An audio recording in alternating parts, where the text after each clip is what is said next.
Bakit madaling uminit ang ulo ng mga driver sa kalsada kumpara kung nasa bahay lang sila o nasa trabaho? May 7 dahilan kung bakit mas madaling uminit ang ulo ng tao kapag nagmamaneho kaysa kapag nasa bahay o trabaho. Halo ito ng psychology, environment, at stress response ng katawan. May tawag din dito minsan na road rage o galit na lumalabas habang nagmamaneho. Hindi ibig sabihin masamang tao agad ang motorista, madalas overloaded lang ang isip at emosyon habang nasa daan. Narito ang 7 pangunahing dahilan. Una, mataas ang alertness ng utak. Kapag nagmamaneho, laging fight or flight mode ng kaunti ang utak. Kailangang bantayan ang kalsada, aksidente, busina, singit at traffic. Kapag may maliit na aberya, mas mabilis mag-react ang emosyon. Ikalawa, pakiramdam ng personal na pag-atake. Kapag may sumingit, bumusina, o mabagal sa harap, parang iniisip ng utak na inaagrabyado ako. Kahit simpleng driving mistake lang minsan, nagiging personal ang dating. Ikatlo, init, traffic at pagod. Malaking faktor ang init ng panahon, usok, ingay at matagal na traffic. Kapag uncomfortable ang katawan, mas maikli ang pasensya. Ikaapat, pakiramdam ng pagkawala ng kontrol.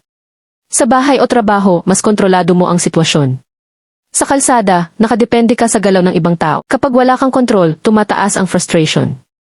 Ikalima, anonymous feeling. Dahil nasa loob ng sasakyan, mas nagiging matapang o expressive ang iba. Parang may iharangti kaya mas madaling magmura, bumusina o magalit. Ika-6, time pressure. Madalas may hinahabol na oras, pasok, meeting, uwi, delivery o sundo. Kahit maliit na delay, lumalaki ang stress. Ika-7, chain reaction ng stress. Isang busina o singit lang tapos dadagdag pa ang traffic at pagod. Naiipon hanggang sumabog ang init ng ulo. Narito naman ang mga practical na paraan para hindi madaling uminit ang ulo habang nagmamaneho. Isipin na baka nagkamali lang, hindi ka inaaway. Hindi lahat ng sumisingit o mabagal ay bastos agad. Minsan baguhan, pagod, naliligaw o nagmamadali lang din. Maglaan ng extra oras bago bumiyahe. Kapag hindi ka nagmamadali, mas mahaba ang pasensya mo sa traffic at aberya. Huwag gawing personal ang galaw ng ibang driver. Madalas hindi ikaw ang target.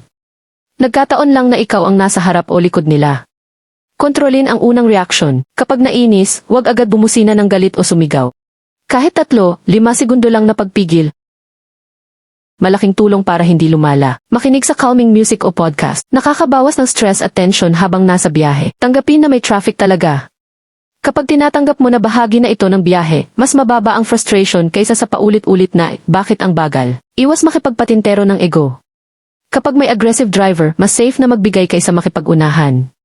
Hindi sulit ang aksidente dahil lang sa pride. Alalahanin ang posibleng consequence. Isang sagutan o init ng ulo pwedeng humantong sa away, aksidente o disgrasya. Ayusin din ang sarili bago bumiyahe.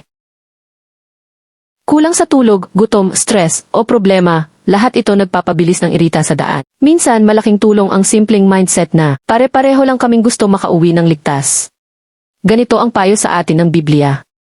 Ang taong hindi madaling magalit ay mas mabuti kaysa sa malakas na lalaki. At ang kumokontrol sa kanyang galit ay mas mabuti kaysa sa sumasakop ng lungsod. Kawikaan 16:32.